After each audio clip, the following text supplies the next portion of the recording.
Make as much as you want. Whereas with an IRA, there's income limitations. Meaning, if you make too much money, you can't even contribute the $6,500 a year into your IRA. I think the number's like $135,000 a year or something like that. And then contribution limits. This is pretty important as it relates to a 401k, a solo 401k, a self-directed 401k. In 2024, these contribution limits increase. Why am I sharing this? It's December. If you're thinking about getting a self-directed retirement account, if you're thinking about being able to get properly structured, to be able to invest in an environment like this, you're running out of time to be able to take advantage of the 2023 dollar amounts. If you have your 401k by the end of the year, you actually can contribute all $72,500 from 2023 by the end of the, by the start of the tax season in 2024. Meaning you have till, I'll call it late March. I won't say April 15th, but I believe it's late March to contribute your 2023 dollar amounts into your 2023 self-directed 401k. Moral of the story, you're running out of time. So we looked at a few things. And there's a few other things we threw in there. There's a few other things that we threw in there. But the bottom line is, I'm not a tax attorney. I'm not a financial advisor. This is not financial advice. I'm educating. Any questions?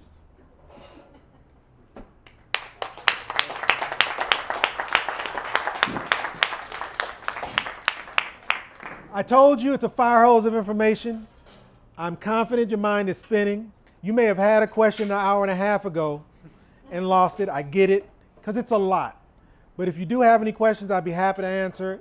There's really no wrong questions here. There's really nothing that I'm afraid of. There's nothing you can trip me up about. I've done it. Matter of fact, I told you this is how me and my wife got to 10. So these are things that I do. I'm not sharing with you something that you should do. I'm sharing with you what it is I actually do. So if you have questions about vehicles, if you have an IRA and you want to understand why your IRA doesn't function the same way, we can break that down. If you have a current employer's plan and you want to know how you can leverage your current employer's plan to be able to do something like this, in some cases you can, but in most cases you can't. So there's really no questions that are off limit. If you have some, I'll take them. If not, we can have a drink and we can talk about it later. It's totally up to you. Any questions? Yes, sir. Is there a minimum amount of self-employed income you need to prove you're making? Oh, I love that. To start a self-directed 401k? So, quick story. I've got a client, one of my favorite clients. Well, he has his own gym now, but let me go backwards. I had a client who reached out to me wanting a self-directed retirement account because he wanted to be able to leverage his previous employer's plan to open a gym. He taught kids how to box on the weekends. And he was renting the space that he was teaching kids how to box. And he was only charging I think he was making like $50 a month. He was teaching like 30, 40 kids. It wasn't about the money. But because he had a W-2 job and he had this self-employed income of $50 a month, that was sufficient enough for him to have his own self-directed 401k, which allowed him to then leverage money, borrow money from his previous employer, transfer money from his old employer into a self-directed 401k to open his own gym. So is there a limit? You just have to have a business that has the ability to make money. How much doesn't even matter. And let me preface this, any other questions with, I tend to give long-winded answers. And it's because the question that you ask isn't just a yes or no answer. I think the more you know, the better it is for you to be able to make a decision. I could have easily said no or yes, but I think the more details you have, the more information you now are armed with to be able to make a better decision, if that makes sense. Any other questions? What's the cost of, say, converting a rollover IRA account into a 401k account? Yep, so it depends. So I create self-directed IRAs, I create self-directed 401ks, so I'll give you both. You didn't ask for both, but I'll give you both. And here's why I'll give you both. Some people have to have a self-directed IRA. There's nothing wrong with self-directed IRAs. What I'm sharing with you is there may be a better opportunity with the 401k. There may be better flexibility with the 401k compared to an IRA. There's nothing wrong with them. So if you wanted a self-directed IRA, the cost is about $1,250, $1,250. What that cost does is it creates a brand new self-directed IRA. It links it to a checking account. It buys the LLC that gives you the flexibility to be able to invest in what you want. And then once you're done, you have an empty, checkbook controlled, self-directed IRA for $1,250. Is that just one time or is that annual? So remember, IRAs need a custodian. IRAs do not have the strength that it needs to be able to function. So it requires a custodian. So there are custodial fees, but because you're working with us, we have the ability to negotiate those fees. So we still work with active custodians, but there are active custodians that charge flat rates. So there are still custodial maintenance fees associated with your account, which is why we charge $1,250, which you'll learn is less than a 401k. It's because of those fees. A 401k, I'll get there, because it sounded like I had some. A 401k though, if you wanted a 401k, the cost of that is $1,450, and that's an all-in cost. There are no custodial fees, no maintenance fees, no check writing fees, no balance writing fees. It's a flat $1,450 done. Now, once I create this 401k for you, because no different than the IRA, once I create it, it's an empty, checkbook controlled 401k that you have full autonomy to do whatever you want. Once you have it, let's say the next administration comes along and changes the rules of 401ks. Because it's sitting with you and I don't have it, how do those rule changes make it into your 401k to keep your 401k legal? Well, I have my own self-directed 401k as well. We pay our tax attorney $195 every year starting the second year. That $195 is included in the $1,450. So it's $195 a year every year for our tax attorney to keep your 401k current and legal. So flat $1,450, $195 a year starting in year 2. What was your question though? That was it. Okay, perfect. Any other questions? Yes, sir. I think you covered it, but where do 403Bs fall? Yeah, a 403B is they all function under the 401 code. 403B is just a derivative of the 401k.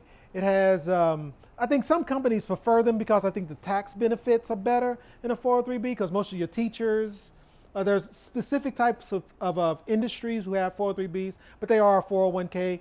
They're meaning they can be transferred into a self-directed retirement account, no different than a 401k or TSP or government 457 plan. They all fit in the same bucket. SEP IRAs, they all fit in the same bucket. Does the 401k have to have its own EIN, or do you use the EIN from your business? Love it. So a 401k is a trust. Your 401k with your employer already has its own EIN number. 401ks are designed with the structure required for you to be able to self-direct them. The only reason you can't self-direct them is because the company that you're with would lose money if they did it. Or the custodian that you're with, you'd find out that you don't need them. So the only reason you're not able to do these things with your company's 401k today is because someone benefits other than you. So your 401k already has its own EIN. The structure associated with creating a 401k has its own EIN number already. The LLC that you currently have, that's your sponsor. That's the business that is linked to the 401k. And you didn't ask this question, but I'm going to share it. I'm going to give you an answer you didn't ask for. When you have a business linked to a 401k, the only role the business, your LLC, your S Corp, your C Corp has, the only role it plays with the 401k is that's where income can go into, meaning the only role that LLC plays is that's where you can send money into that self-directed retirement account. Otherwise, there's a brick wall between the sponsor and the 401k, meaning money can't go the opposite direction. There's no relationship. Because you're a disqualified person, your business can't be associated with your 401k. Am I making sense? Go for it. If I have employees and can they elect to be a part of this 401k? When you have full-time employees? Yeah. When you have full-time employees, what we're talking about there is a safe harbor plan. The 401k that you currently have with your retirement account, your 401k that you currently have with your employer, whether it's a 403b, a TSP, these are called safe harbor plans. So if you have employees, you are 100% obligated to offer that 401k to those employees.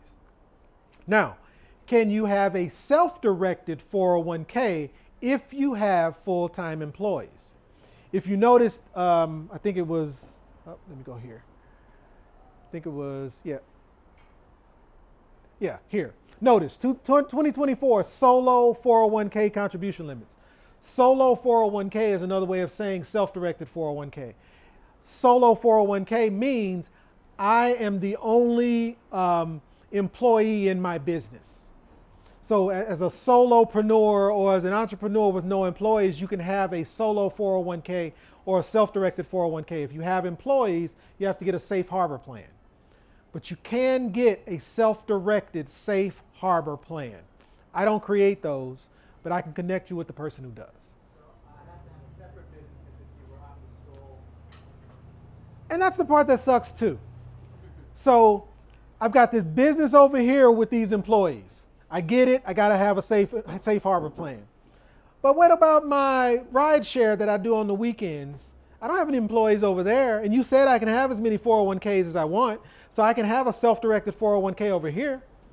The problem with that is because you have a self-directed 401k over here, you are obligated to still offer that self-directed 401k to these employees in that totally separate business. So now they can opt out.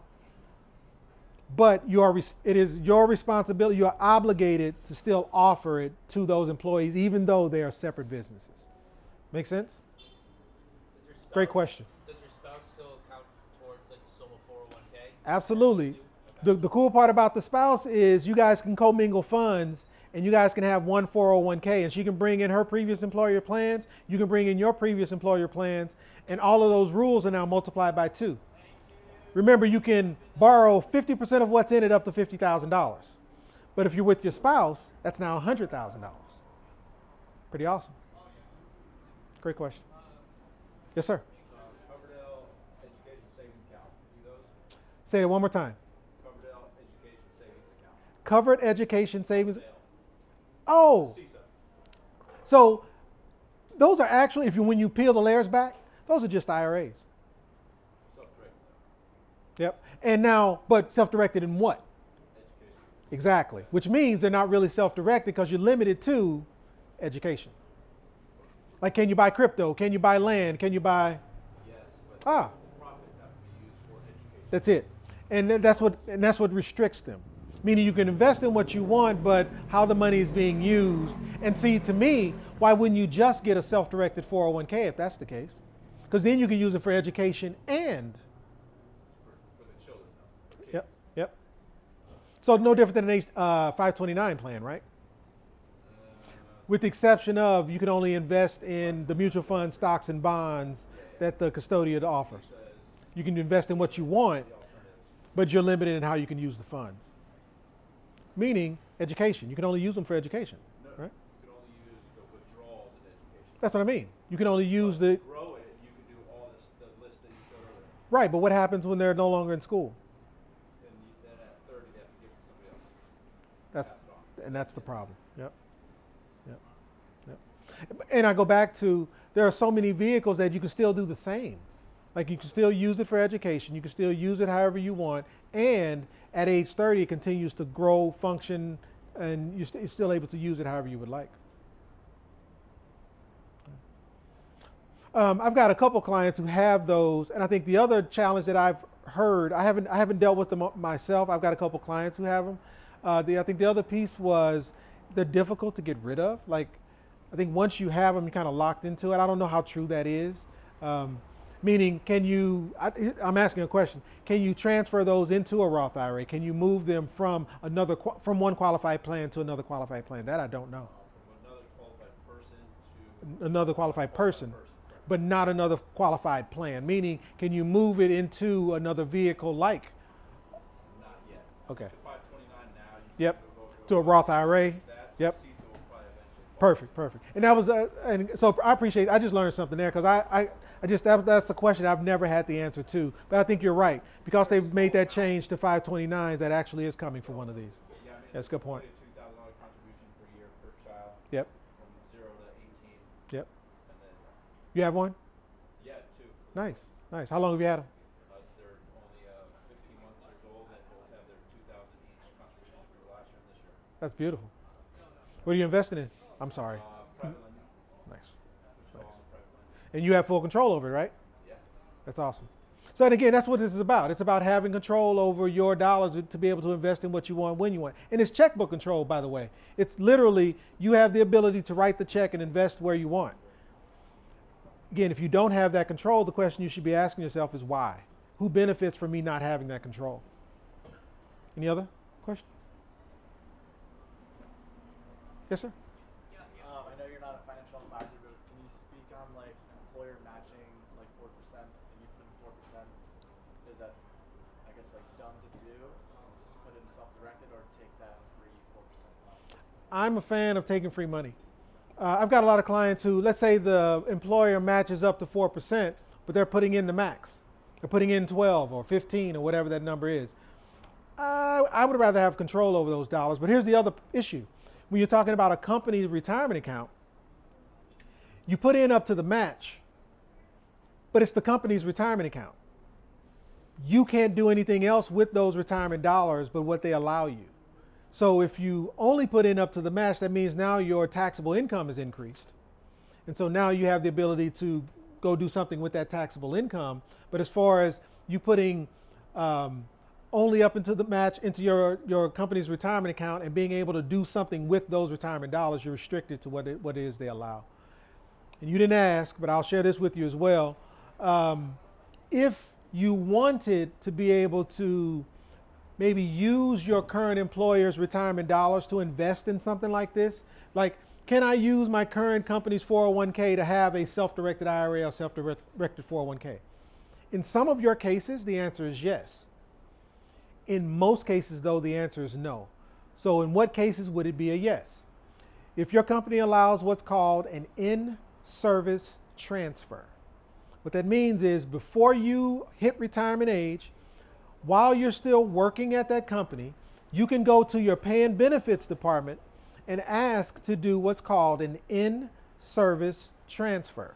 What that means is you're asking to be able to take some of your retirement dollars and move them into a different qualified vehicle, whether it's the one that he has with his kids or a self-directed 401k or a self-directed IRA. You're asking to transfer those funds into another qualified vehicle and then use them however you would like. There are employers that will allow you to do that, but it's called an in-service transfer. Otherwise, you'd have to leave the company. They will not allow you to leverage your current employer dollars until you leave them. And it's mainly because that company that you work for, that 401k is not yours. It's theirs. You just happen to contribute to it. Yes, sir? Can you talk a little bit more about like as soon as you leave the company, it kind of becomes you can roll it over and then you kind of have access to your funds. I think maybe a lot of people will benefit. Yeah.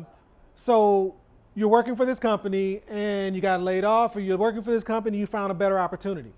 Once you leave the company, that 401k that's sitting there is probably going to stay in the mutual fund stocks and bonds that it's currently in, but you'll notice it's really not growing like it was. Why? Because there's no more match and there's really no one managing it.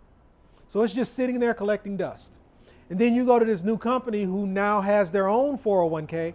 You can transfer funds penalty-free, tax-free, from that previous employer custodian into this new account, right? Well, it's no different than transferring that previous employer's plan into your own self-directed retirement account. Penalty-free, tax-free. There's no cost to you or expense to you or fee associated with this transfer because you're moving it from one qualified account to another qualified account. And you can do this interchangeably, meaning you can go from a 403B to an IRA to a 401k, a 401k back to a 403B as many times as you would like. Some companies lie and say you can only do 3 rollovers within a year. But if you change the word rollover to transfer, you can do as many transfers as you want. And it's just a word difference. So bottom line is you can make as many transfers as you want, as many times as you want, in any vehicle that you want. Any other questions? Tapped out? All right, thank you guys. 1974. Anyone know what the contribution limit was for an IRA when it started? Anyone know? Just guess. 5,000? I love the 5,000 though. Just so we're clear. Here's why. Anyone know what the contribution limit is today? So let's say it was 5,000 in 74 and it's 7,000 today. $2,000. How much were eggs in 74 and how much are eggs today? Right? The truth is the contribution limit was $1,500. But still, $1,500 today or in 74 and today $6,500 and $7,500. $1,500 to $6,500. 74 to 2024. $5,000. Why do we accept that? And I think I have a second slide in here. I duplicated. Yep. In 2024, they went up. You can now invest $500 more in your IRA. When you listen to the Peter Thiels or the Elon Musk or what's the Utah Senator, Romney, they love their Roth IRAs, man, because their Roth IRAs allow them to be able to capture so many assets. But your contribution limit is $7,000 a year. Who's retiring off putting away $7,000 a year? Like, make it make sense. Okay. Any of you? Right? So here's why I bring this up. Usually when I get a call, it's about an IRA. And usually when I get that call, it's about a Roth IRA. Do you guys know the difference between Roth and traditional dollars? Pre-tax, post-tax. Love it. It's really about when your money's taxed. With Roth, you're taxed on when the money goes in. With traditional dollars, you're taxed on your withdrawal. A very simple example. You've got $1,000. You invest that $1,000 with Adam.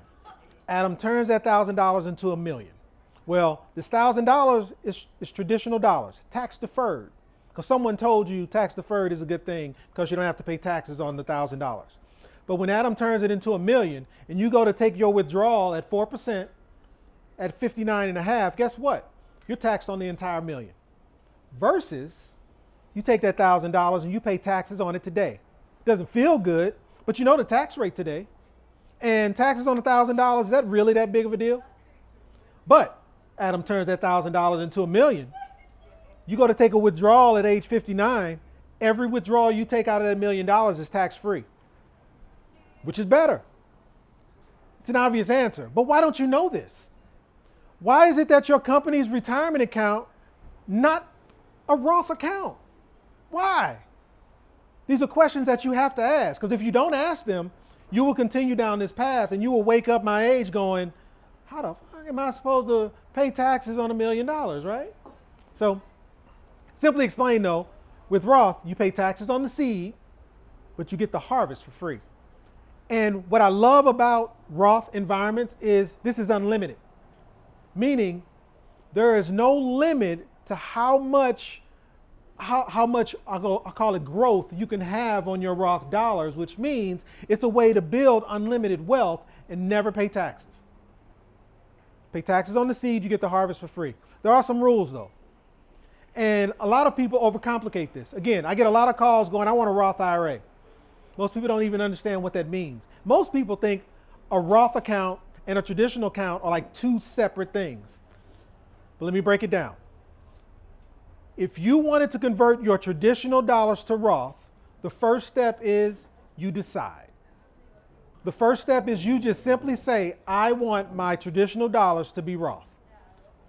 And if you do that, what is it, December 6th or something? If you were to do that today, the money in my pocket is now Roth. I give it to Adam. Adam goes and turns that money in my pocket to, he doubles it by the end of the year. So because I've decided today that it's Roth, it can be used as Roth. I didn't have to fill out a form. I didn't have to ask for permission. I didn't have to get approval. I decided.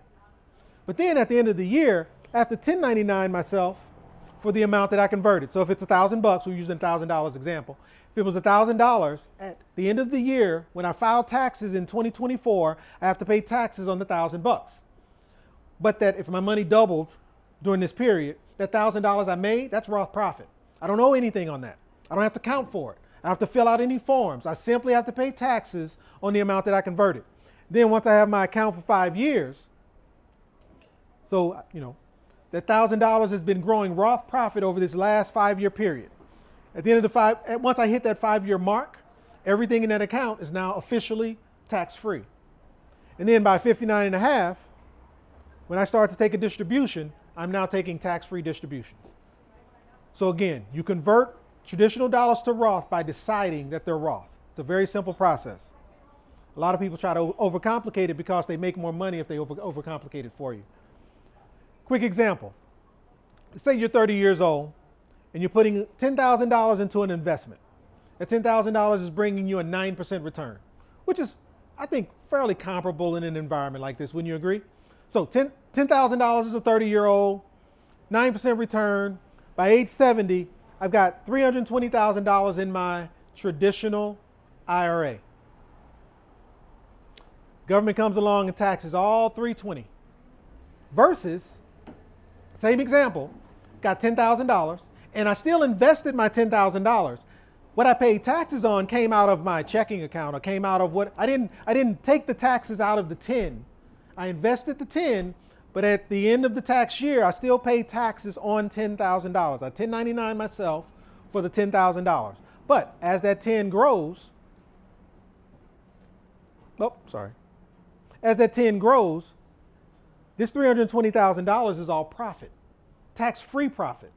Again, regardless of who is president, regardless of whether or not Elon Musk went to the moon or not, it's all profit.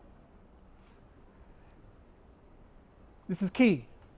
Roth earnings are unlimited. You have the ability to build, earn, grow tax-free profits forever. That one $10,000 can work for you in perpetuity and grow tax-free forever. All it takes is a decision. So how do we create a self-directed IRA? Again, I create self-directed retirement accounts. What that means is you have the full access to your retirement dollars to be able to invest in what you want. So how do we create a self-directed IRA? Let's be clear, IRAs are not that great. As I mentioned, if you were to Google self-directed IRA, we're on maybe page 3, 4, or 5 or something like that. It's because banks love IRAs. They love IRAs because I call them glorified savings accounts. Meaning, an IRA does not have the structure, does not have the ability for you to be able to grow your money independently. So, if we were to create a self-directed IRA, we first have to build a brand new self-directed IRA. But an IRA doesn't have a lot of structure. So that IRA that I create for you has to buy an LLC. The IRA that I create for you has to create its own LLC. Why is that? Well, if an IRA is just a glorified savings account, and we move the funds from your old IRA or your old 401k or your old 403b into this new IRA, how do you have access over it? How do you have the ability to use it? How do you have checkbook control? Well, you don't. So the IRA has to purchase an LLC. Any of you who have entities, LLCs have an EIN number. Yes? You take that EIN number to the bank, you get to open up a checking account. Well, if your IRA dollars have now moved into your IRA account, then you're able to transfer funds from that IRA account into the checkbook of the LLC. You now have full control over those IRA dollars. If you've ever heard of a self-directed IRA, this is the process they use when they're offering you a checkbook-controlled self-directed IRA. If you got a self-directed IRA from Fidelity, X these two out. Because what that means is they move you to another IRA that can invest in any of their mutual funds, stocks, and bonds that they offer. You cannot invest in non-traditional investments. In order to invest in non-traditional investments, your IRA has to purchase its own LLC. It cannot be an LLC that you already have. And I'll get into why. Make sense? Few rules about that though. Anyone know my uncle? Anyone heard of the rule of 72? They call it the eighth wonder of the world. They say Einstein said it, but he really didn't. What he said was compounding is the eighth wonder of the world. Some financial institution said compound interest, but still, it still fits. Compound interest being the eighth wonder of the world, he who understands it earns it. He who does not pays it. And my saying is, if you don't understand compound interest, I guarantee you there's an institution that is making compound interest off you. If you want an example, look at the statement of your 401k. If you don't understand how your 401k works, I guarantee you Fidelity is making 2 or 3 times more than you are making inside your own 401k because they understand compound interest. So the rule of 72, you divide the interest that you have into 72, that tells you how long it takes for your money to double one time. When your money doubles one time, that's called a compound cycle. So if you can understand compound interest, you can understand the rule of 72, you can understand a compound cycle. Quick example. And this goes back to that example we were doing earlier. $10,000 into an investment, 9% return on that investment, 72 divided by 9. That means it takes 8 years for your money to double one time. So if you remember that example of the 30-year-old to 38 years old, that's where that came from. It's the rule of 72. And this rule works in most, if not all, tax-deferred vehicles. I think outside of it, that percentage might be somewhere around 12%. Don't quote me. And again, using this example, 9%, 72 divided by 9, that tells you it's going to take 8 years for my money to double just one time. And again, this is important. And here's why this is important. Anyone have a savings account? Bank of America, Chase? Do you know how many times it takes for your money to double one time inside of your savings account? It's easy math. I'm telling you, it's easy math. This right here, I got this during COVID, and it was American Express trying to share with me how they can grow my money greater. Now, don't get me wrong, this is before high yield savings accounts. There are some high yield savings accounts that do a great job. Don't get me wrong. But still, from the rule of 72, is it really? So, say you're 30 years old, and instead of investing with Adam, gaining that 9% return on your money, you say, I'm going to keep my money where it's safe. I'm going to put my $10,000 into this high yield American Express account that's going to yield me 0.4% interest. That's 210 years before your $10,000 became 20. But we do this you're doing it right now. You've got a savings account right now that you got it because it's FDIC insured, right?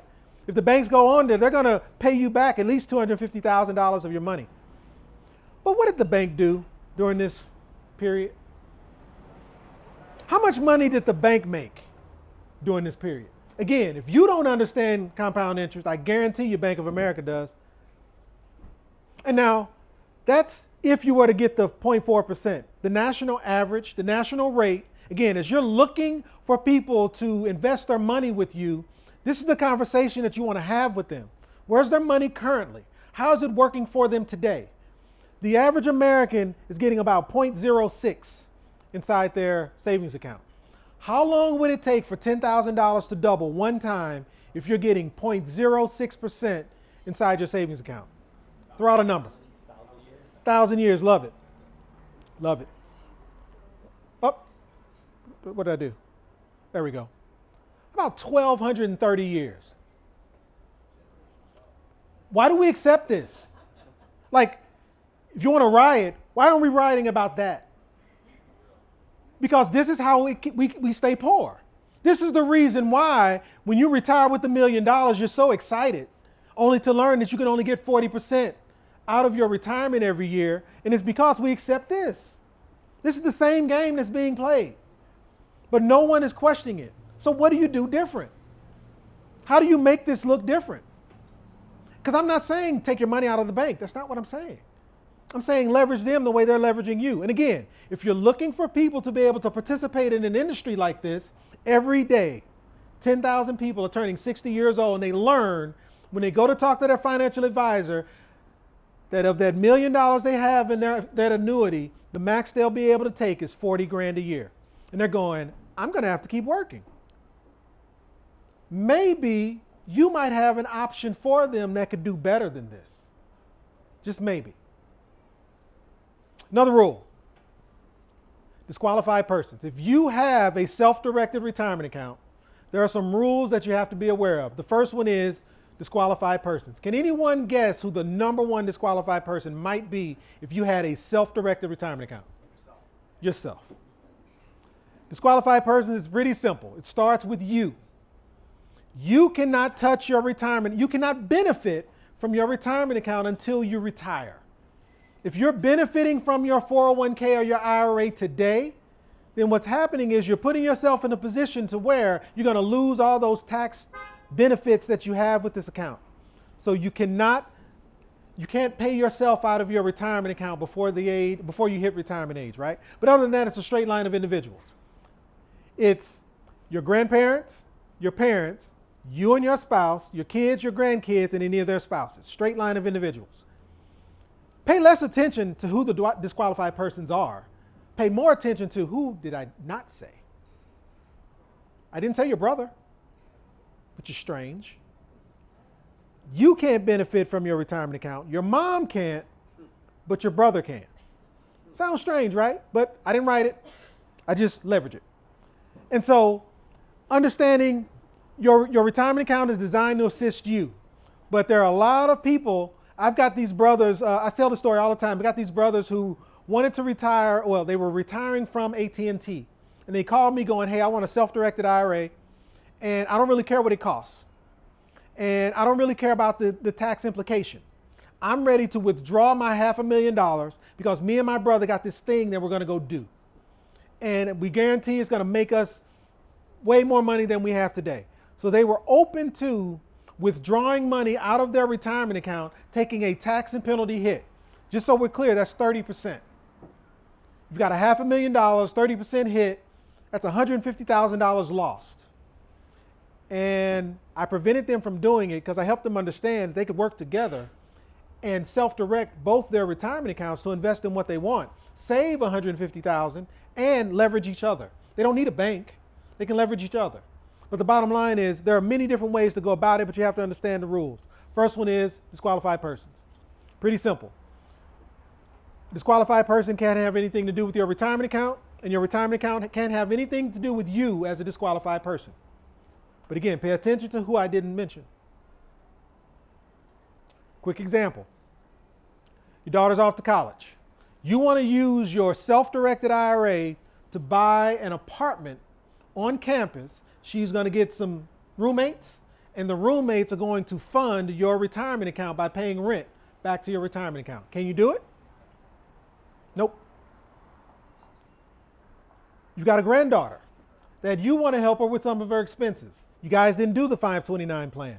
So you want to use some of your retirement dollars to be able to assist her in college. Can you do it? No. All right. But you've got this niece. And this niece isn't even going to college. She just wants to piss off your granddaughter and your daughter. Can she have that apartment on campus, put renters in it, grow your retirement account? Absolutely she can. And again, just understanding the rules matter. The second rule is prohibited transactions. As I mentioned, when we're talking about non-traditional investments, there are certain things that you cannot invest in. Again, it would be easier for me to explain to you what you, there's many things that you can invest in, but it'd be easier for me to explain what you can't. And the three things that you cannot are life insurance, S's and Sam, S-Corp shares, and collectibles. And collectibles, I do mean like trading cards, paintings, stuff like that. But what I didn't say was precious metals. I've got a lot of clients right now that are buying gold. And it's weird. I live in Arizona, and there are mines in Arizona. So I have clients who are driving their gold in U-Hauls and storing their gold in mines in Arizona. I think that's the strangest thing. But bottom line is you can do it. There's a lot of things that you can do. That's strange though, right? Like, it's just weird. It's weird to me. Anyway. Right. I think they're expecting the apocalypse. But let's say that happens. How are you going to get to the mine? Yeah. Right? Anyway, leverage. So this is important as well. Again, I go back to, for those of you who just haven't had your retirement account for a while and you're wondering, man, I would love to be able to invest with this guy, but Jesus, I don't have $500,000. I don't have $100,000 to invest. My $20,000, what is that going to do? Well, it's actually pretty powerful. It doesn't matter how much, if you leave nothing else with this leverage discussion, it doesn't matter how much you have. What matters is your imagination. Because what you're able to do with your money is pretty powerful. So let's talk about leverage. And again, if you don't have enough in your IRA, it doesn't matter. Your IRA is its own standalone vehicle. That IRA can borrow money. Most people don't realize this. And to understand how your IRA, your 403B, your TSP, your government 457 plan can leverage other people's money, to understand that you have to understand leverage. And leverage in the form of a non-recourse loan. Anyone ever heard of a non-recourse loan? To understand a non-recourse loan, you have to understand a recourse loan. Start there. Well, when you borrow money from a bank, go to a bank, I'm going to buy a Tesla. So I'm going to go to this bank, I'm going to get a 60-month note at 9%, whatever that monthly payment might be. I'm signing all of these documents. When I put my name, when I sign my name and date it at the bottom of that application, what did I just do? I just told the bank that if something happens, if for whatever reason I don't make this payment, the bank gets to do what? They get to come after me.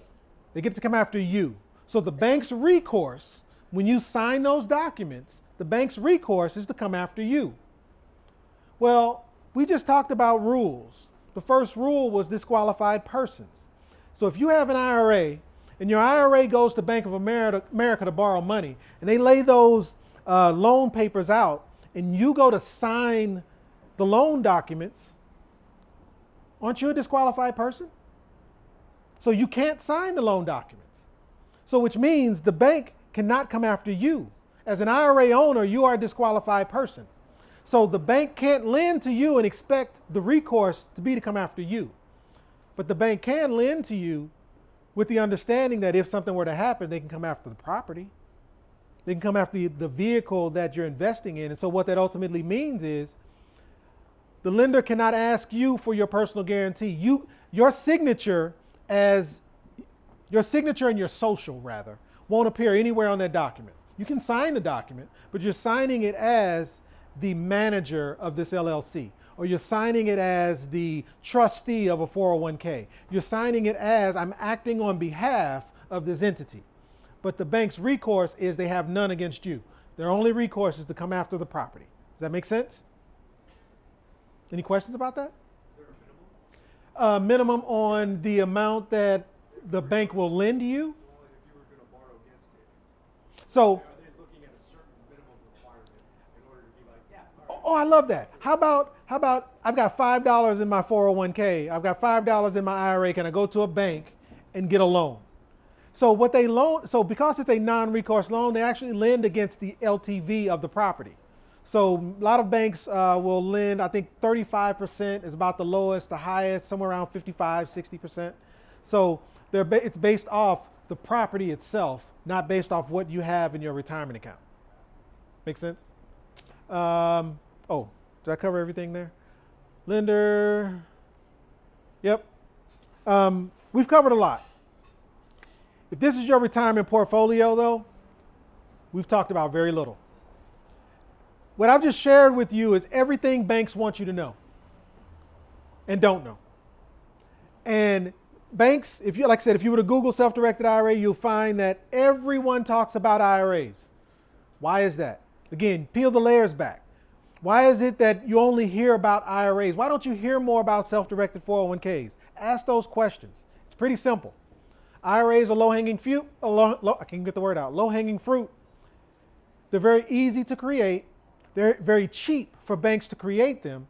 And because IRAs are a glorified savings account and they don't have structure, banks get paid over and over and over again. Every time you go to use your money, you have to pay for a transfer fee, a withdrawal fee, a check writing fee, balance transfer fee.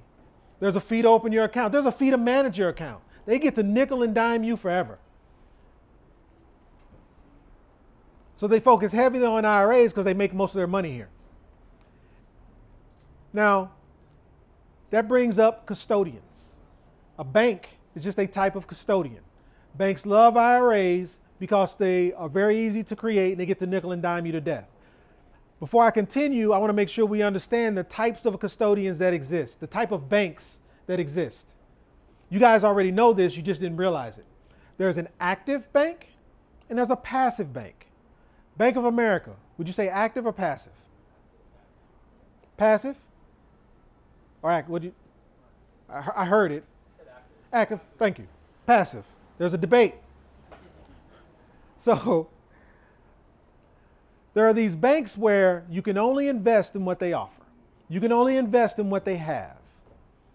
Fidelity comes to mind. Bank of America comes to mind. Meaning, if I have my money at Bank of America, can I buy crypto? If I have my money in Fidelity, can I buy fix and flip? So you can invest in what they want. Your money's insured, don't get me wrong. Like your money's safe from their perspective, but you can only invest in what they have to offer. That's an active bank.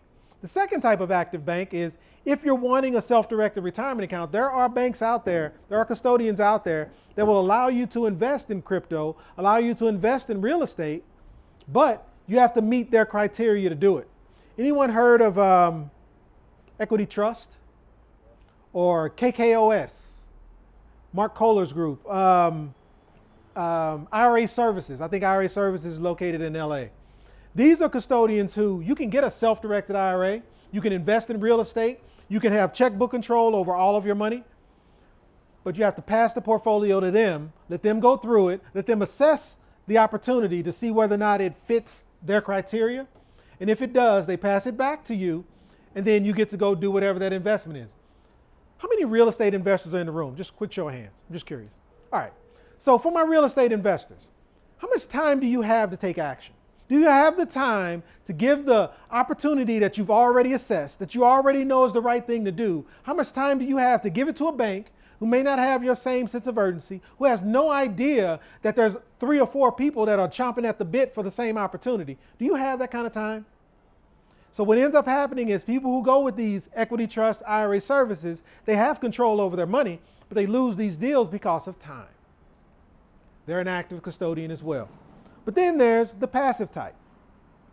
The passive type is, yes, your money is in an FDIC insured facility, but if you want access to your retirement dollars, you have full checkbook control. You have the ability to write a check when you feel, you have the ability to invest in what you want. There's no one standing over your shoulder. There's no one asking you for additional information. You have full control.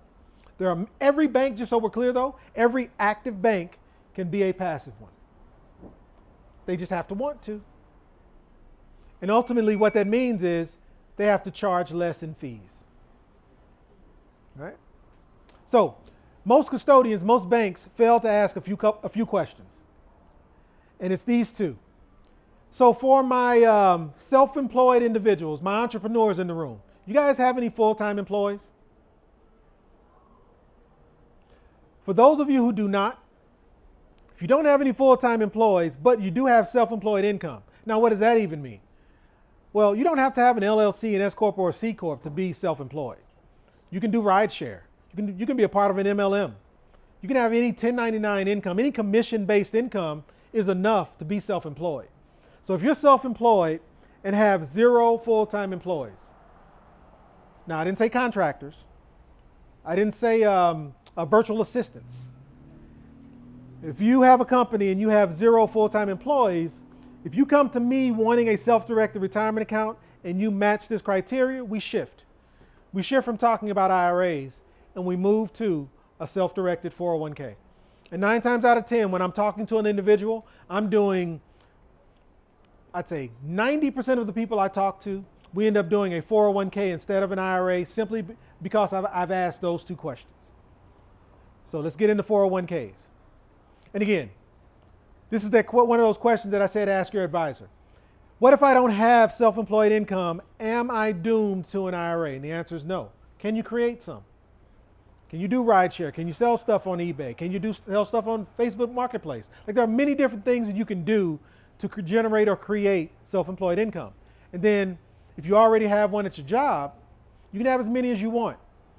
What you have to think about is my 401k is tied to what?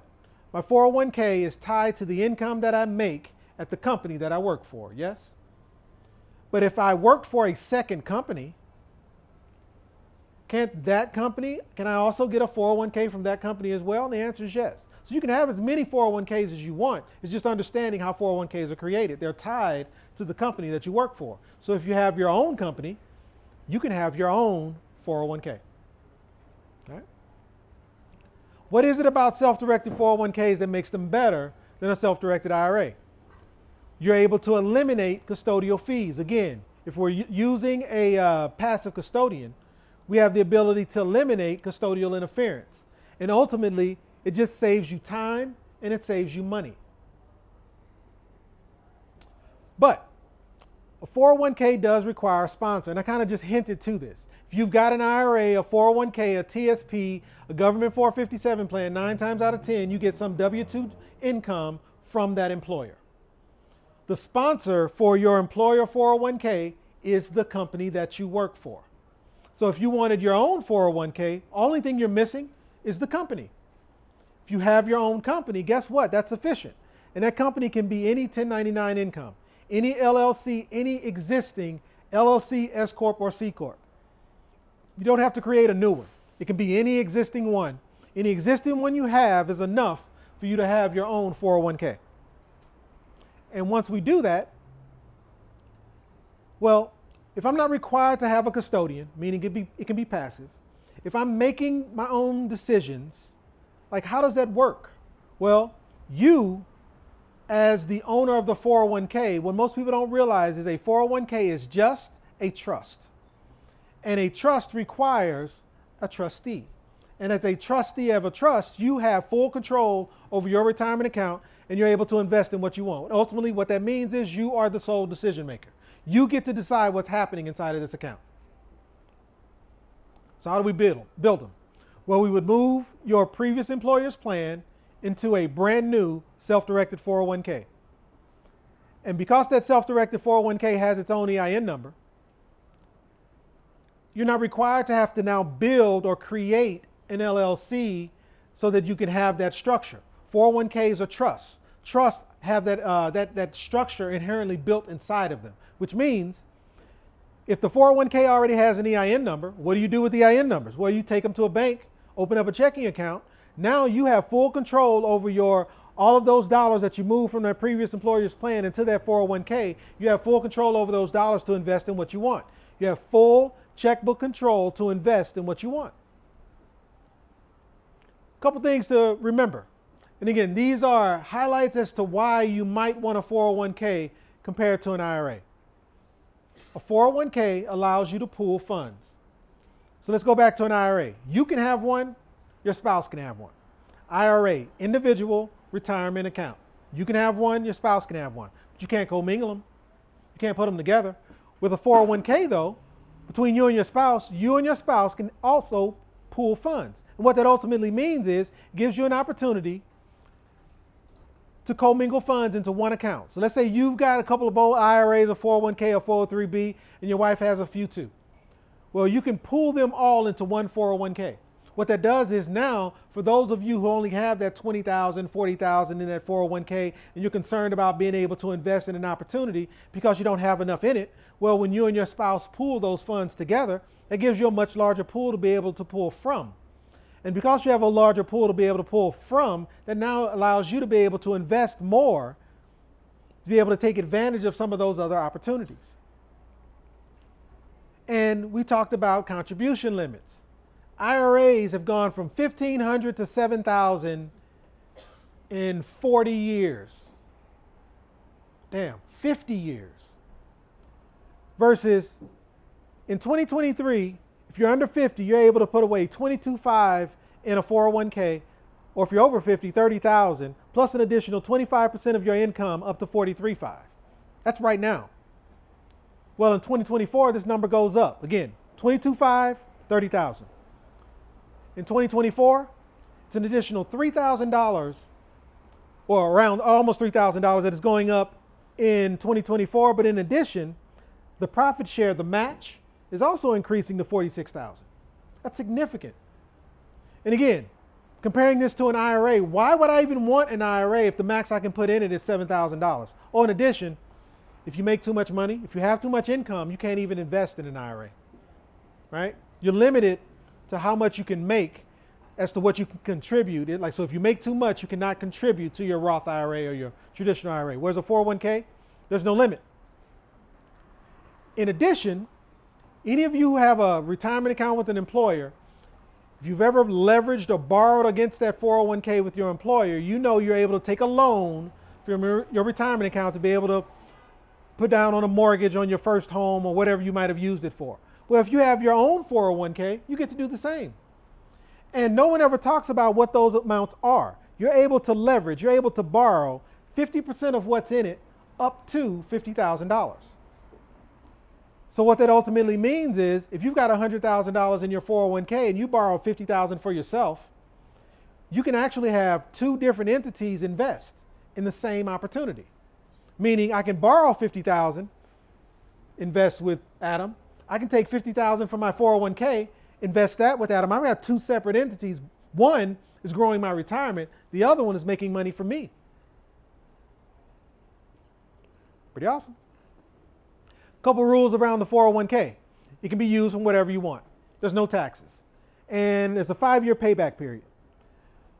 A lot of things one thing that people don't know, with a 401k, if you use those borrowed 401k dollars to purchase a primary residence, not a rental, not an Airbnb, if you use those 401k dollars to purchase your primary residence, you actually have 15 years to pay it back. And another piece that people don't realize is you set the interest rate. So not only are you paying interest back to yourself, because again, you are borrowing the money, but who's telling you what interest rate to charge? You. So if you walk into a bank and that bank is going to offer you a personal line of credit for 10%, you can borrow that same dollar amount from your 401k and charge yourself that 10%. And any dollar you pay back to your 401k isn't going to Fidelity. It isn't going to Morgan Stanley. It's coming to you. It's yours. So another way to make money inside of your own retirement account. And there's this big misconception. I've been talking a lot about traditional dollars. There's this misconception that if I have a Roth IRA is better than every other investment platform out there. That's not true. There are these cases where a Roth IRA is actually worse than a traditional 401k, and we're about to jump into it. And it's all related to this little thing called UBIT, unrelated business income tax. So how does UBIT affect a 401k compared to an IRA? Very quick example. Let's say you've got this Roth IRA, it has $100,000 in it, but you're looking to purchase a property for $200,000. So you're $100,000 short. So you go get a non-recourse loan from a bank, right? Because you get to do that. And you didn't sign on the dotted line because you can't. You signed as the manager of the IRA. And the bank gives you this $100,000. You take the $200,000, you go buy the property. Property sales. You're excited because you just made $100,000 in profit, right? UBIT comes along and says, 50% of what you used in the purchase price for that property was borrowed. And because you used your retirement account and you borrowed money from a bank to make this purchase, the bank comes along and taxes 50% of your profit at 35 to 37% interest. But you're making Roth profit, but you just spent an additional 37% on taxes. Versus, if you got a 401k, do the exact same opportunity, exact same deal, no different. No UBIT. UBIT does not apply to a 401k. Anyone know why? So it's actually really silly. The lobbyists for our 401k went to Congress and said, can we be excluded from UBIT? And Congress said, okay. But the truth is, just having a traditional 401k, because notice, you're still going to be taxed on the profits, right? But just having a 401k in a leveraged opportunity, meaning where you're using leverage from another entity to be able to complete your investment, because you use leverage, the 401k is excluded from UBIT, which is pretty powerful. So what is UBIT? It's a tax created in the 50s. I won't go into why. It's a long story about a sugar mill. Won't dig into it. But the bottom line is UBIT applies to an IRA. It does not apply to a 401k. So having a 401k over a Roth IRA is like getting a 35 to 37% increase in profits by just having it. Yeah, I think I covered all of that. In 2006, though, Roth was introduced to 401k. So now you can have a Roth 401k. Most people aren't aware of this. And remember, Roth is just a decision. So if I've got a self-directed 401k and I want to convert it to Roth, I just decide to do so and it's done.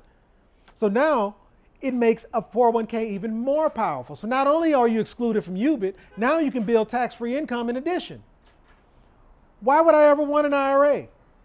Why does anyone want an IRA? Why is it when you Google self-directed IRA, companies like mine are on the 5th, 6th page of Google compared to when you Google self-directed 401k, we're on the first page? It's because banks love IRAs. They love taking your money. Whereas you have more control when you have a 401k, just by choosing to have one. And little known fact, let me use me as an example. I'm 50 years old. Let's say I've got $100,000 in my 401k and I'm just now learning this. And I want to convert the money in my 401k to Roth. Who wants to pay taxes on $100,000 tomorrow? Like, not me.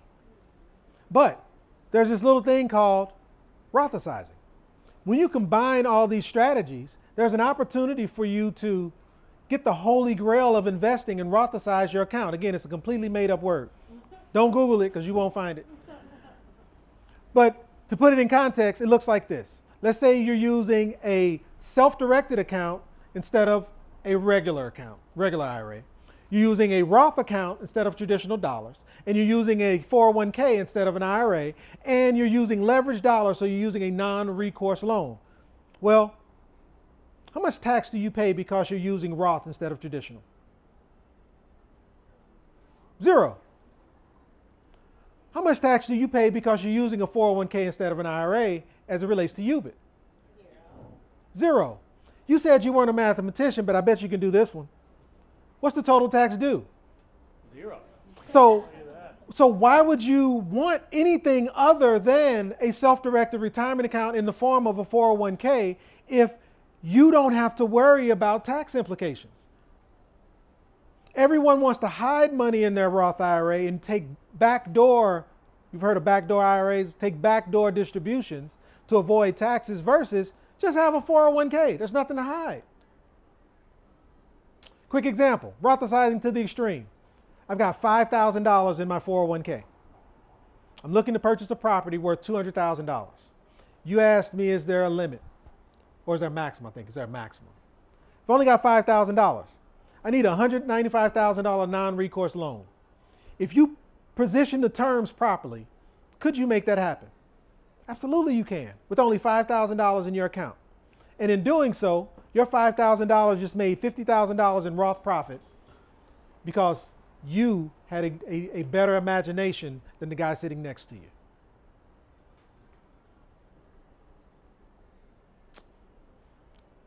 So which is better? And here's the truth. They're actually both great. I go back to, it's not the IRA or the 401k. It's who they're with. It's how you leverage them. It's how they're being used. It's the opportunities that you're taking advantage of when they're presented. And it's understanding how to become properly structured. It's getting self-directed. So we've covered a lot. IRAs require a custodian, 401ks do not. IRA, $6,500, $7,000.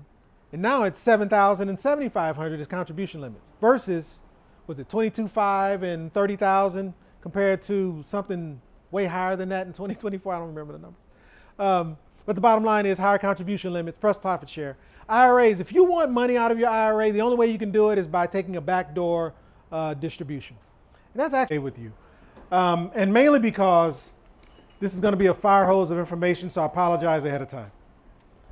If you've got a pen, if you've got a pad, if you need actually something to write with or another book, I think my wife's back there. She can pass one out to you if you need one. But this will be a fire hose of information. I focus heavy on education. I'll get into, like I said, I'll get into who I am and all that kind of stuff, but I do focus heavy on why. Why should this matter? Why should this make a difference? So, why are you here? It could be a multitude of reasons. It could be, hey, I'm a real estate investor already and I'm looking to be able to bring other people in to be able to invest with me. Or you know what? I've got my IRA and 401k, 403b, TSP, but I don't think that's enough. And so I need something supplemental wise to be able to assist with me being able to have the life that I want to have when it is time for me to retire. And so whether you're a real estate investor looking to build wealth through real estate, or maybe, well, let me get a show of hands. Anyone have an IRA, 401k, 403b, TSP, government 457 plan? Well, if you have one, what are you able to do with it? Are you able to invest in anything other than mutual funds, stocks, and bonds? Anything? Yes? No? No? So what we want to talk about is how to leverage your retirement accounts to be able to invest in what you want. Because a lot of people don't know or don't realize that this vehicle is something that's meant to be leveraged. It's meant to be used outside of the stock market. I think because they're both on the same side. Oh, thank you. Glad you're here.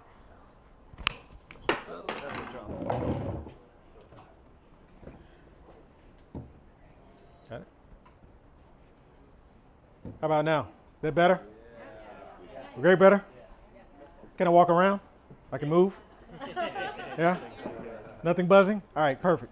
There you go. All right. So, non-traditional investments.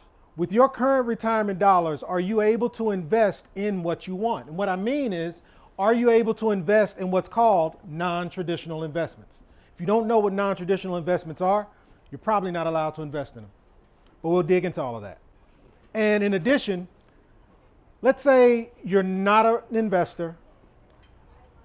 Let's say you're not really looking to use real estate to build wealth, but you are an entrepreneur and you're looking to be able to leverage other people's money, OPM, to just be able to do anything that it is you're trying to do. So as you drive home, there's a lot of people in your neighborhood who have no idea that they're sitting on this pile of, I'll call it this asset, that can actually be leveraged to be able to do a lot of things. So as you're listening, whether you have an IRA or 401k or not doesn't even matter. As you're listening, is there an opportunity to educate some of the people around you to help them be able to invest in what they want? And my goal is simply to just rescue your retirement dollars. And if you don't know how to rescue them, 9 times out of 10, they're locked behind some wall that if you go to touch them, you will be taxed and penalized, right? All right. So there are several things that I'm going to highlight today, but ultimately, if I could show you how to leverage $30 trillion, would that be okay? 30 trillion with a T, right? So I've been helping thousands of people across this world. Matter of fact, what I love about this event, my wife is calling it our Financial Freedom Tour, and it starts in this event. I'm usually in pockets like Florida, the DMV area, Texas. Very rarely am I in California, so the objective is to do this more. So the other thing to be listening for is what you hear today is it's something that may resonate with a group that you also work with, whether it's real estate investors. It doesn't matter the group. Is there an opportunity to leverage OPM either to help the individual that you're working with or use that other people's money to invest elsewhere? And quickly about me. I am not a tax attorney. I'm not a financial advisor. I don't have a series anything. I'm an engineer by degree. Really, I should be a 5th grade math teacher. That's what I should be. But the reason I'm not is because there obviously isn't enough money in it. But what I do here is all I'm educating you on is math. What we're walking through is an equation. It's a wealth equation. And that wealth equation is simply algebraic. And I'll show you what that means. And this is my family. My wife's back there in the back. And I've been doing this for years. I've been doing this for about, well, it says 1997, give or take a year. And it's mainly, and I've been in all facets. I've been a lender, I've been a borrower. I've got maybe one One property left that I would consider still has tenants, toilets, and trash. I've got an apartment complex in Bisbee, Arizona. Everything else is self-storage or pre-IPO, but the bottom line is there's no one standing over my shoulder saying this is what you can or cannot do. There's not a Fidelity or a Morgan Stanley or Edward Jones that has a hand in anything that I'm doing with my retirement dollars. And my objective is just to share with you that you can absolutely do the same. Did you lock up the phones like I asked? No. So this is a private event, right? And the objective was I don't want you sharing this with anyone, but if you do have your phones, pull them out. And do me a favor. Go to your favorite search engine and type in self-directed 401k. And here's why. Once you get past the ads, what you'll realize is there's this little company called Self-Directed Retirement Plans. Very, very small company. There's just two people in it, me and this guy right here. And what you'll learn is we're on the first page of Google. We're there organically. And he started this company 20 plus years ago. I joined maybe about 12 years ago. We've been on the first page of Google organically, and we don't pay for ads, and it's because we do a damn good job. But why? What you have to do is peel the layer back. Why would a company this size be on the first page of Google for self-directed 401ks? Keep that thought, and I'll explain as we go into this why we're on the first page of Google. But the bottom line is we're there organically. 20 plus year old company, and again, when you reach out to us, you'll only get either you'll only get myself or him. There's nobody else to get a hold of. And how do we help? What do we do? Well, it's a mixture of properly structured strategies with tax efficient strategies. It's a balance. You can't do everything you want, but if you do it right, it becomes pretty effective.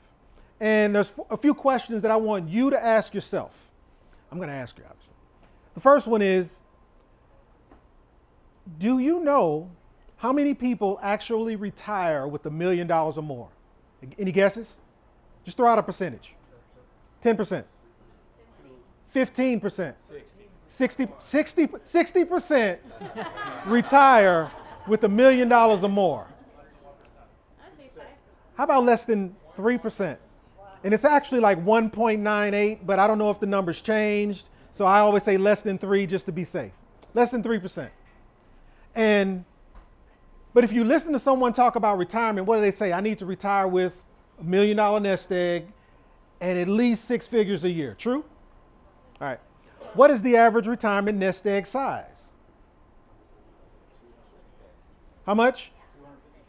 Man, that's damn close. I want to say it's like 298, 297, but the last time I updated this slide was probably during COVID. So it may have gone down, it may have gotten better, but usually what I say is less than 300,000. So the average nest egg size is less than 300,000. If you had $1 million in your retirement, what would you expect that income to be? What was it? Again, if you've got you're a millionaire. What would you expect your annual income to be when you're a millionaire? What would you expect? $40,000 a year? Whether you do or not. You're a millionaire though. You're a millionaire. The truth is, and someone said it, $1 million inside your retirement account equates to $40,000 in annual income. And that's $40,000 before taxes. Most of you have a 401k, a 403b, or a TSP. Who can live in San Diego off 40 grand a year? But what ends up happening is when you retire, or actually when you're approaching retirement, is when you actually learn what your nest egg is actually going to produce in retirement. Why shouldn't you know that now? If you're between 30 and 40 years of age, why shouldn't you know right now what you need at age 65 to be able to retire? Well, if you learn that now, you wouldn't participate in a lot of these vehicles that they want you to participate in. You would have left Fidelity a long time ago if you learned that by the time you hit 65 years of age, when they tell you can finally touch your retirement account, the max you'll have in income is $40,000 a year or less. Like, why would I participate in that? But you don't hear about it. And this is kind of bleeding into why we're on the first page of Google, by the way. And then what is the 4% rule? Anyone know? You don't have to tell me what it is, but anyone know what the 4% rule is? Yes? Anyone else? if you don't take anything else away from today, please take this away. Your retirement account, all of them, Morgan Stanley, Edward Jones, Fidelity, I don't care where it is. I don't care who you have as a financial advisor. Your retirement account is based off the 4% rule. The 4% rule started in 97? No, I'm sorry. It was earlier than that. It was when companies stopped doing pensions and they started replacing pensions with 401ks. There was a study done. It's called the Trinity study. Google it. The Trinity study determined how much income you can take annually and not run out of money. And what they determined is 4% is the max you can take out of your nest egg annually and not run out of money. And by the time you guys make it to retirement, that number will be closer to 3. So again, you're a millionaire. You get $30,000 a year in income. You excited about that? And if you're between that age of 30, so when I meet with people, if you're under the age of, I'll call it 38, I find it disrespectful if someone's talking to you about waiting till you're 59 and a half or 65 years of age or 72 before you can touch your retirement. I find it utterly disrespectful. But the problem is, what vehicles can you name? Just one that will allow you the opportunity to retire early. Can you name one vehicle that will allow you to not have to wait till you're 60 years old? Can you name one? GameStop. Is that what I heard? Was it GameStop? TikTok. But notice, no one named a retirement account, right? You didn't name, my 401k will allow me to retire when I'm 45. No, it won't. You'll be taxed and penalized, guaranteed it. Here's the problem with that. It's not true. Your 401k is actually a pretty amazing vehicle. The problem is who it's with. The problem is not your 401k, it's not your 403b, it's not your TSP. The problem is Fidelity. The problem is Morgan Stanley. The problem is the company you work for. And if you're participating in a retirement account that tells you to do this, defer your taxes till you're 65. Do that because you now pay less on your taxes, right? If you defer your taxes now, you pay less in taxes. But what you're doing is in the future, you have volunteered to have an open checkbook for the government to charge you whatever the tax rate is in the future. Do you anticipate the tax rate being higher or lower in the future? Does it matter who's president? It doesn't matter who bought Twitter.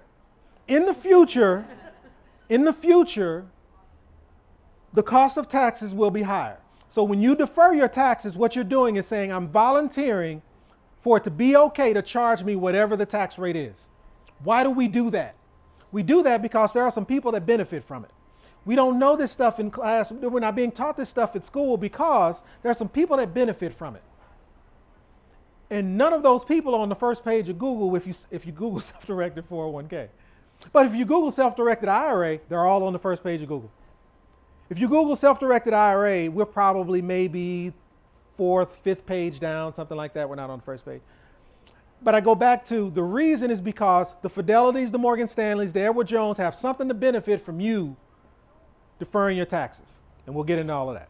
All right. Oh, you want to learn how to beat the 4% rule though? Would that be nice? Yeah. All right. Stick around. So there's a lot of things that I talk about. And just so I'm clear, I'm not sharing with you something that you should do. I'm sharing with you something that I do. And like I said, I'm just a math teacher. What I'm sharing with you is, hey, if you would like, you can actually participate in some of these things too. I'm not telling you to follow my path. Vin, I don't know if you guys follow Vin on Instagram. He has this saying called, there are many different ways to 10. What I'm gonna walk you through is one of the ways that I have gotten to 10. There are many different ways to 10. So what you should take from this is what you have been taught, what you have learned, the vehicles that you're participating in currently, peel some layers back because 9 times out of 10, what they're sharing with you is false. You're being hoodwinked. There's a mission. There's a mission to keep you poor. Think about it. If I live in a $500,000 home in San Diego and I go to retire at age 65 and the max that I can get out of my 401k is 40 grand a year, unless my home is paid off, how do I stay in that home? What ends up happening is you keep working, which is why you don't have to take RMDs at 65 anymore. You don't have to take RMDs at 70 anymore. You don't have to take RMDs. RMD stands for required minimum distributions. That's the at some point you're going to be forced to take money out of your retirement. You're not required to take RMDs till after 72. You know why? Because they need you to keep working. Because the 4% rule says you can't afford not to. Am I making sense? Yep. All right. So we're going to cover a few things today. There we go. We're going to focus on self-directed retirement accounts.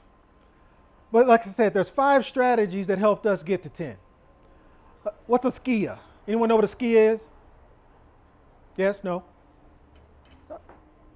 No? A SKIA is a secure compound interest account. Secure compound interest account, SKIA. It's basically being able to leverage life insurance to be able to invest in what you want when you want. A lot of people talk about infinite banking. I'm not. I can, but I'm not. SKIA is a little bit different.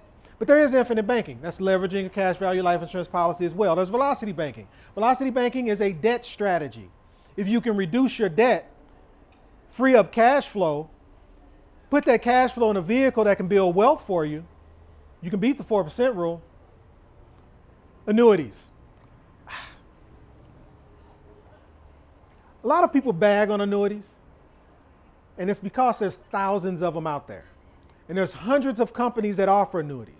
But there's about 3 annuities out there that at your age, and I'm saying your as in you're in that age of 30, let's call it 55. I don't see a 60. Is there a 60 out there?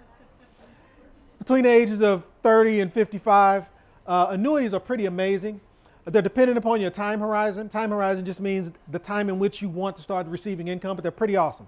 But like I said, we're going to focus on self-directed retirement accounts. So we're going to focus on a fifth of what my wife and I have we have used to get us to 10. If you want to know more, we can talk later. All of the strategies that we're going to walk through, we're going to talk about IRAs, 401ks, traditional versus Roth. A lot of people confuse traditional and Roth. I get calls about a Roth IRA all the time. And when I ask why you want a Roth IRA, no one knows. A lot of people confuse Roth with traditional. We'll dig into that. Leverage using a non-recourse loan. Anyone been working at their job less than 5 years? Of you guys who've been less than 5 years, do you have a retirement account? Is it safe to say that there's not a lot in your retirement account? A lot of people are afraid to follow these strategies because they go, I don't have enough. I've only got 20 grand in my retirement account. Did you know your retirement account is allowed to borrow? Meaning your retirement account can walk into a bank. It doesn't have legs, but it can walk into a bank and it can borrow from that bank. And that's separate from you being able to walk into a bank and borrow from a bank. So we'll get into that. We won't cover ROBs. ROBs are for special people. ROBs are for those who want to buy franchises, maybe want to buy a self-storage facility that's already running. ROBs is a pretty amazing subject. I just want to have the time to go through it. It stands for rollover for business startups. Again, we can talk about that later if you want to know more, but it's pretty awesome. And every strategy that I'm going to walk you through allows you full control. If you were to write this in a nutshell, it's called Getting Self-Directed. That's the company that I have. The name of my company is called Self-Directed. Self-Directed just stands for control. You don't have to worry about this piece. What makes your 401k, your IRA, your 403b, your TSP kind of, I'll call it weak, is because of the fees that are inside of your retirement account. I don't know if you know, but your company's retirement account is being eaten up by fees. You're losing 2/3 of your retirement account right now because it's with Fidelity, because it's with Morgan Stanley. You don't know it because you don't see it. There's a reason why you get a statement once a year. There's a reason why if you look at that statement, you see the balance is what it was and you see where it is now. But you don't have the details as to what makes up. There's a reason. The less you know, the less you can complain. 90% of the rooms that I'm in, 9 times out of 10, consists of people who want to learn how to build real estate inside of their retirement accounts. And that's because 90% of millionaires become so through real estate. This is not a real estate conversation, by the way. This is a structure conversation. This is about if you get properly structured, there are things that you will be able to do that no one can prevent or stop you from doing. And any financial advisors in the room? Anyone work for a financial advisor? No Wells Fargo in the room? No? Okay. This is not to be disrespectful. I am not looking to bag on anyone. This is just things that you should know. Anyone know what $1 trillion looks like? Have you ever seen $1 trillion? And that's T, trillion, not billion, trillion. Anyone ever seen $1 trillion? Well, this is a billion. It's about 10 pallets, 6 feet high, plus some. That's a lot. Well, that's $1 trillion. Comparatively, this is the White House estate, full White House estate. And then back there in the back is a football field with, I think, a 777 on it or something like that. Bottom line is, $1 trillion is a lot. Can we agree? Was anyone around in 2022? You guys know what happened in 2022? You know what happened in 2022? Yeah. What happened? Oh, I bought a house. So in 2022, we all lost $3 trillion. If you've got an IRA or 401k or 403b or a TSP or a government 457 plan, in 2022, we all lost $3 trillion.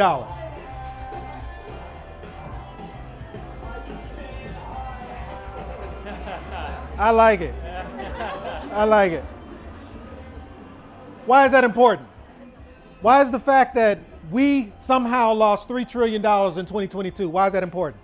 Well, if you've got a financial advisor, or if any of your money was in a financial institution, what were you told? Well, 9 times out of 10, someone who holds your money said, hey,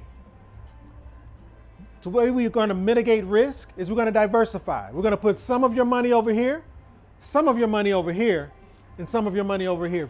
If you're in your 30s or under, 9 times out of 10, you were told that you've got time to recover, so therefore, let's be a little bit more aggressive in what it is we invest in. If you're in your, I'll call it early 40s to late 40s, they said, you know what, we need to slow that down a little bit. Let's mitigate some of that risk and be less aggressive, more moderate. And then if you're my age or older, it was, hey, since you're on your way to retirement, you need to slow this down because we need to make sure you don't lose the nest egg that you have. So it was all about mitigating risk, right? But when this happened, again, if you have a financial advisor, if you talk to a Morgan Stanley, what did they say? They said, hey, you've got time. Don't worry. The market's on sale, right? The market's on sale, which means now, even though you lost 20, 30, 40% in your portfolio, now that the market's on sale, let's buy more. How much control did these financial institutions have over what happened in the market? How about 0, right? Well, what they don't talk about is, what does recover mean? Meaning, if I lost 20% in the market, how long would it take for me to recover? Well, just these are just some bullet points. If you lost 10% in your portfolio last year, that 10% is going to take you 17 months to recover.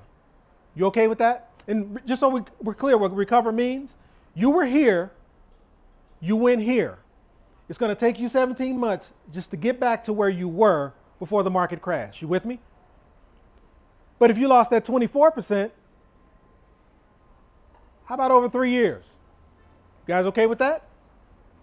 If you're 45 years of age and you lost 45% in your portfolio and it's going to take you 77 months, 6.4 years, just before you get back to even, are you okay with that? But this is the message that's being pushed. And it's because the people that sold it to you have very little control. And you, unfortunately, have very little control. But you can change that.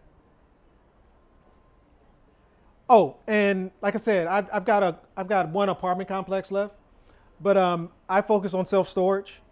And if your retirement dollars was in self-storage, on average, it was up about 8% last year. I think mine personally, I've got a self-storage facility in Bethesda, Maryland, and I've got one in Scottsdale. And I want to say mine was somewhere around 24%. My point is, there are opportunities outside of here, and that's where that non-traditional investment comes into play. There's opportunities outside of here to be able to grow your retirement faster. A few questions that you should ask your financial advisor. Just a few. Oh, I'm sorry, I guess. Why don't they tell you about the other things to invest in? Let's start there. Why won't your financial advisors say, hey, there's this self-storage opportunity in Scottsdale, Arizona. If you move some of your 401k dollars there, you could actually do a little bit better. Why won't they say that? There's this little thing called selling away. And what that ultimately means is all they can do, your financial advisor can provide to you is what they have to offer. So if you want to look at them as a drug dealer, the best thing that they can do is offer you the drugs that they have. They can't offer you self-storage because show me the last time you went to your Fidelity site and it offered Airbnb. The best thing you can do when you go to your Morgan Stanley site is invest in the mutual fund stocks and bonds that are available. Yes? And on top of that, if they were to offer you something other than what it is they offer, their first obligation is to their broker-dealer. They're called fiduciaries. They're called fiduciaries. It doesn't mean that they are. What do I mean though? Fiduciary says I have to have your best interest at heart. Before I take care of me, I have to take care of you. But if I'm being paid by one of those larger institutions, my first responsibility is to my broker-dealer. My second responsibility is to you. If I don't take care of my responsibility at my broker-dealer, I could lose my license. So it's not that I don't want you to invest in non-traditional investments. It's that I can't share with you that they even exist. Does that make sense? A couple questions to ask. How many 401ks can I have simultaneously? Most people don't realize you can have as many as you want. There's nothing preventing you from having a 401k with the company that you work for. There's no issue in you having, let's say you're an entrepreneur at heart, meaning in your spare time, when you have time, you do other things outside of your job. There's nothing wrong with having a 401k with your entrepreneurial opportunity. And ask, how do I invest in a non-traditional investment with my IRA, 401k, 403b, TSP, government 457 plan? You'll learn that you can't, but still, it's a good question to ask, because at least now you know. And then, how do I Rothschild my money? Key to avoid UBIT. Anyone know what UBIT is? Yes? Absolutely. Do you know what it means? The thing about UBIT, and we'll dig into it, the thing about UBIT is a lot of people who invest in real estate and use retirement dollars get very excited about it. But a lot of times they miss UBIT and how it impacts things, and we'll dig into that. But Rothschild, it's a made-up word. It's something that me and my business partner made up. And it's related to Roth. And there's a way to Rothschild your account, and we'll dig into that as well. But ask. Again, just see what they say. Ask. And how do I move $1 million asset into my Roth for free? Tax-free, rather. There's a way. There's a way to move assets from where they are in your personal portfolio into your Roth account without being obliterated with taxes. And then the last one is leverage. Other people's money. Is there a way for me to use other people's money to build my retirement is the question. All right? And again, I'm not here to beat up on folks. I have a financial advisor. I use banks. I sell life insurance. I'm a life insurance guy. My point isn't to beat up on these institutions. My point is to share with you they don't care about you. Their goal is to make money off you. So what if I could show you how to leverage them the way they are leveraging you? Would that be fair? If you walk away with nothing else, that is all we're talking about here. How to be the bank. How to be your own financial institution. How to leverage life insurance to make money. It is how do you leverage them the way they are currently leveraging you. Because again, they do not care about you. But let's talk about some of the basics. You're going to hear me talk about being properly structured a lot. What does that mean? Ultimately, it means control. Ultimately, it means you having access to your retirement dollars to invest in what you want, when you want, with who you want, wherever you want. It's control. But you can't do that if you aren't structured properly. And it goes back to that IRA or 401k that you have with that current employer that you're working for. The problem isn't the 401k. The problem is you can't control it. Why is that? It's because it's not structured properly. Why is that? Peel that layer back. Who benefits from it not being structured properly? It's definitely not you. So there must be some kickback, some benefit to your 401k being in the state that it's in. Make sense? All right. And non-traditional investments, what are they? This is not an exhaustive list. It would be easier for me, and I'm going to tell you later what you can invest in, but it would be easier for me to tell you what you cannot invest in versus going through everything that you can. There are many things that are not on this list. Is crypto even? Crypto is on it. There's so much that you can invest in using your retirement dollars that it's ridiculous. And it would allow you to grow your retirement dollars faster and be able to hit your goals sooner versus waiting till 65, 69, 72, and then being having to suffer by against the 4% rule. So let's talk about IRAs.